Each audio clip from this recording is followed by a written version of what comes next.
This is Nate Harrison, recording in winter of 2004. I'd like to talk about drums, or rather, about a particular drum beat. I'm sure you've heard it dozens of times before. It's a ubiquitous piece of the pop culture soundscape. It's been used as a rhythmic backdrop in everything from late 80s gangster rap to corporate America's recycling hip-hop forms to sell things like Jeeps and blue jeans to suburban America. In fact, just last week, I saw a TV commercial for a pharmaceutical company where this drum beat was used to promote some sort of purple pill. It's been used so much, I might argue it's now entered into the collective audio unconscious, and did so about 3 or 4 years ago. It's been somewhat glossed over now, but it has quite a history to it. This particular drum beat, or rather this break beat as it is more accurately called, or even more simply just break, well, this particular break is called the Amen break. Here's what it sounds like.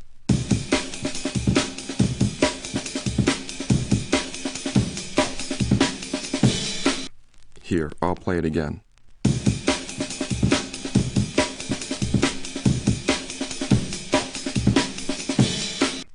Now this break, despite its popularity and use over the last decade or so in contemporary culture, dates back almost 40 years. The Amen break is a small piece of, and gets its name from, a song released in 1969 titled Amen Brother. Amen Brother was recorded by a funk and soul band who called themselves the Winstons. Amen Brother is the B-side of a single released by the Winstons titled Color Him Father. Color Him Father went on to win a Grammy Award for the band, becoming one of the top 100 hits of 1969. It's probably the track for which the band is best known. However, it's the B-side, Amen Brother, that has that classic drum breakdown right in the middle of the song, which makes it perfect for sampling. Here it is again, with more of the rest of the track included to give it context.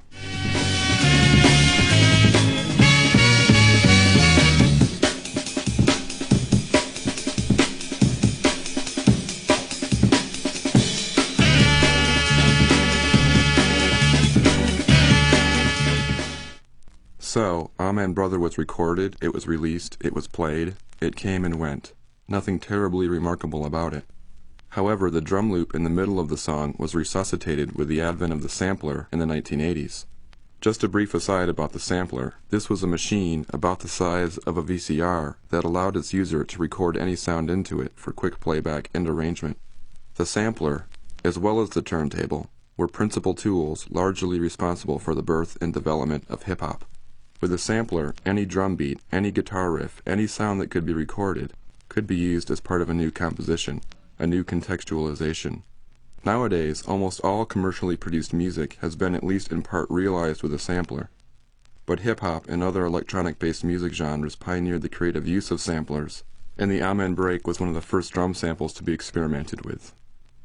Here's an early example, the track Words of Wisdom by New York duo Third Bass, released in 1989. Yeah, smack him on the back, sit him down, say, give me some rhythm. Whip, baby, loosen up my collar. I lay out like a funeral parlor. Ready, willing, filling, killing for a billing. Top, I never stop with searching, Sam drilling it. Soul in a hole, MC's working, kicking it, vicking. The suckers will be jerking. And here's another example, NWA's track Straight Outta Compton, also from 1989. Straight out of Compton, crazy motherfucker named Ice Cube. From the gang called niggas with attitudes. When I'm called off, I got a sawed off. Squeeze the trigger and bodies are hauled off. You too, boy, if you fuck with me. The police are gonna have to come and get me. Finally, here is Mantronix with King of the Beats from 1990.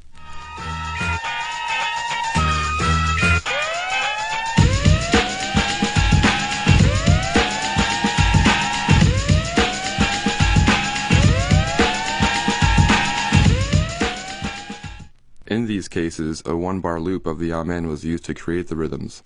That is to say, it's a fairly straightforward use of the break. As time went on and samplers became more complex, so did their usage. In the UK, right around the time Straight Outta Compton is released, the rave scene there explodes, with musicians and DJs who used samplers in the Amen break to produce hardcore techno, raga jungle, and drum and bass. Jungle in particular, it being an amalgamation of reggae toasting, heavy bass lines, and high-speed breakbeats, centers its aesthetic almost entirely around the deconstruction of the Amen. This was done by slicing the original 6-second sample into its individual drum hits. Each snare drum, each bass drum, the hi-hats, the crash cymbal.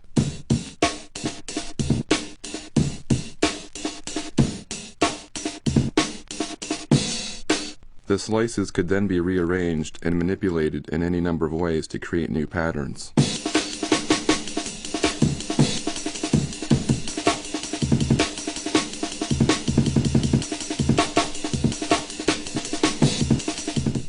Here's an earlier jungle artist. This is Shy FX's track, Original Nutter, from 1994.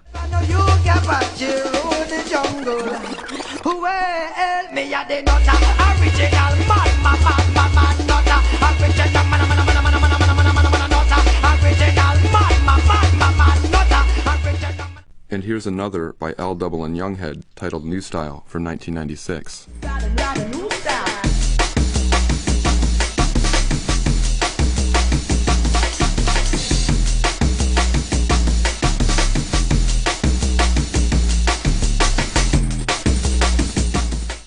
Amen tracks like these were plentiful and easily disseminated to their audiences via acetate test pressings, or dub plates as they're called.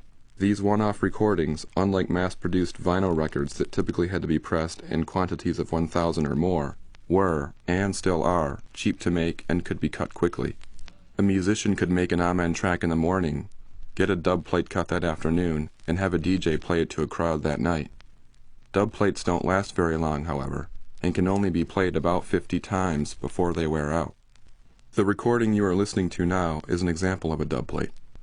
In any event, with Jungle's popularity, what you got in reaction was this sort of chin-stroking art crowd who took the Amen as their own in the name of a sort of, as some might say, a highbrow posturing. They proceeded to push the levels of absurdity with its use, really tweaking the arrangements beyond a point of danceability and syncopation, and into a realm of pure fetishization and self-indulgence. Here's the UK's Tom Jenkinson, aka Square Pusher, with the track Vic Acid from 1997.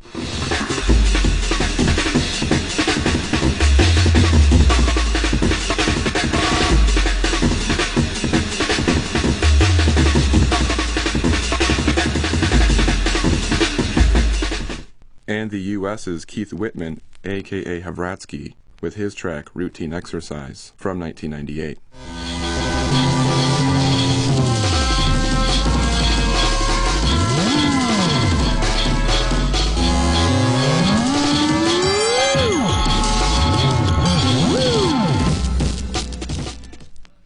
And now, just to fast forward a bit, if you tune in to the internet radio station www.ragadjungle.com, you'll be massaged by endless permutations of the Amen break, 24 hours a day, 7 days a week. Despite jungle and drum and bass being over 10 years old now, they still have their hardcore fans, even if they base their devotion partly on the nostalgia of the early UK scene. I find this quite interesting. Hundreds of tracks, dozens of DJs, a number of clubs and events, in effect an entire subculture, based on this one drum loop. I mean, based on 6 seconds from 1969. What is it about the Amen break? What's the fascination? Is it the punch of the snare drum? Or maybe the overall groove of the loop? Obviously it seems to have infected a great many musicians. Here's one more example, and a kind of odd one at that. Perry Farrell, as some know as the frontman for Jane's Addiction and Porno for Pyros, making some kind of hybrid rock jungle cover of Led Zeppelin's Whole Lotta Love.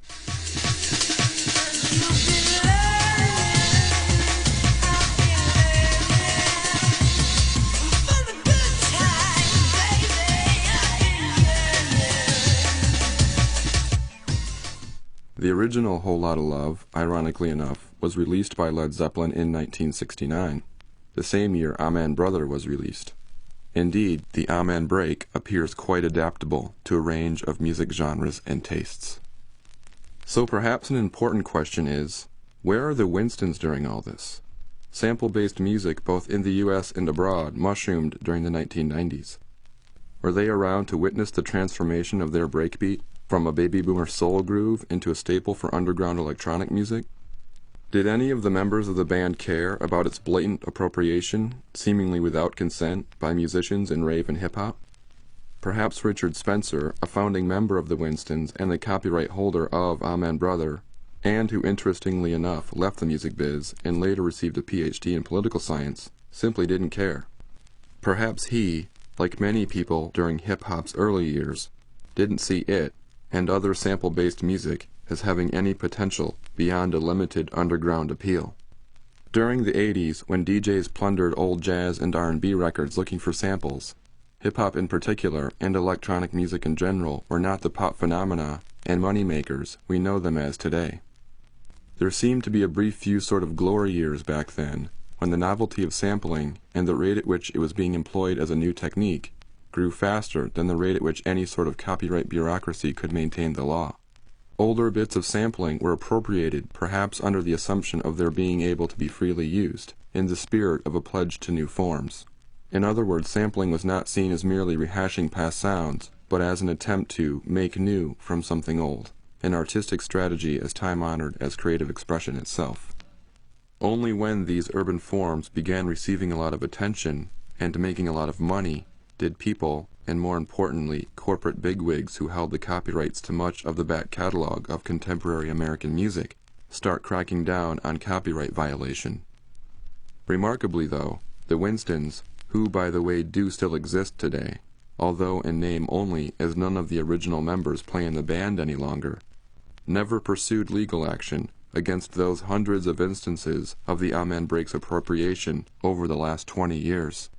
It seemed the Amen, by the sheer amount of its use by producers and DJs around the world, had entered into a type of public domain, if not legally, then certainly culturally.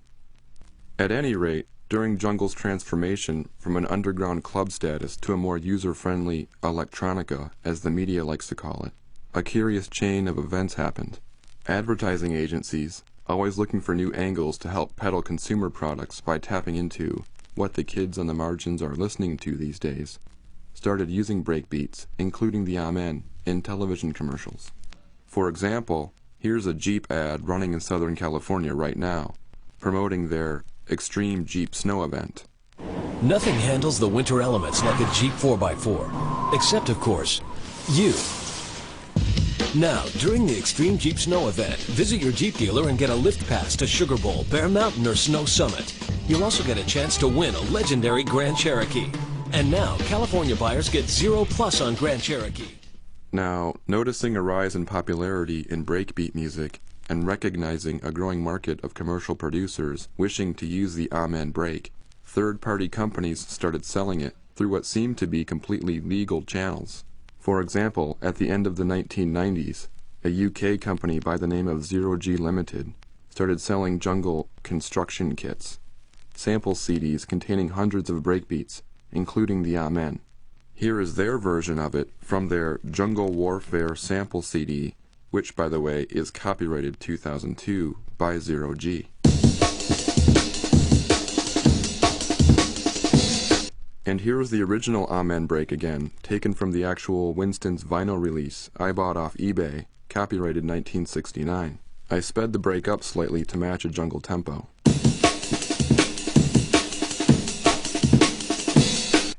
I don't think it's much of a stretch to conclude that Zero G appropriated the Amen, although according to their packaging they guarantee that all samples in the construction kit have been created specially for it.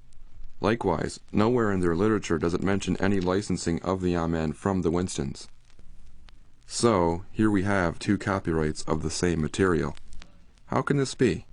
Furthermore, while I can use Zero G's version of the Amen to make and sell music, I don't own the Amen sample I bought from them.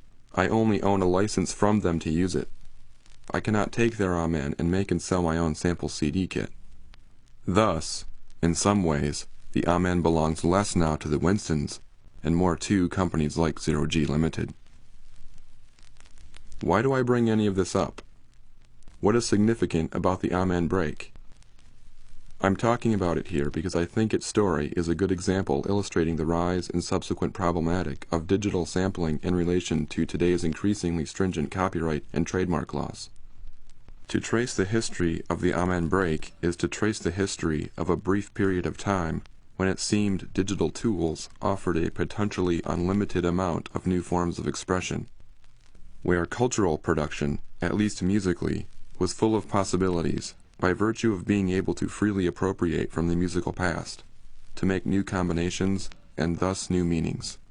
The story demonstrates that a society, quote, free to borrow and build upon the past, is culturally richer than a controlled one, unquote, to use the words of Lawrence Lessig, Stanford law professor, copyright reform advocate, and co-founder of Creative Commons, an organization offering a legal alternative to copyright control. As we go forward, examples like the Amen break will become more and more rare, if non-existent. A Sixth Circuit Federal Appeals Court ruled in September of this year that recording artists must pay for every sample they use not in the public domain, regardless of the length or recognizability of the samples in question. But because of various changes to U.S. copyright laws, for example the Copyright Act of 1976 and the Sonny Bono Copyright Extension Act of 1998, which extend copyrights into the mid-21st century, virtually all 20th century cultural output has been locked away from the public domain, barred from sampling, unless one has deep pockets and expensive lawyers. So it seems a company like Zero G, with its attempt at regulating the use of, and profiting from, the use of the Amen break, is helping to secure the supremacy of copyright laws, while the company's very success itself occurred because of a lack of strict copyright control surrounding breakbeat sampling. In other words, not only does the innovation within culture grow when copyright is flexible, so do its markets and capital. New trends are developed, new sounds are sought after. New releases are anticipated and become hugely popular, perhaps even selling out. New stars are born and new fan bases are created. Money is exchanged, all in the pursuit of new forms and experiences, of potentials for new connections and meanings. I think the history of the use of the Amen break demonstrates this. To cite Federal Ninth Circuit Court of Appeals Judge Alex Kozinski in a copyright ruling last year, quote, overprotecting intellectual property is as harmful as underprotecting it. Culture is impossible without a rich public domain. Nothing today, like nothing since we tamed fire, is genuinely new. Culture, like science and technology, grows by accretion, each new creator building on the works of those who came before. Overprotection stifles the very creative forces it's supposed to nurture, unquote. End of recording.